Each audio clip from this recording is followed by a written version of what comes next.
Jeremia書33第3節按樣講到呢一個福音，上帝講聖愛意思咪啊禱告các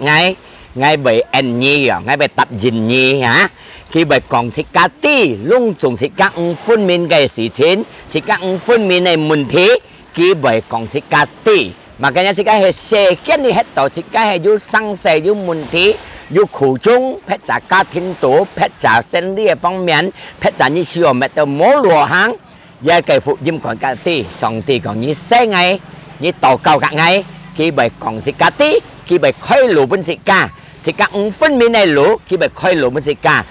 thì các tết tỏ giang người lũ hàng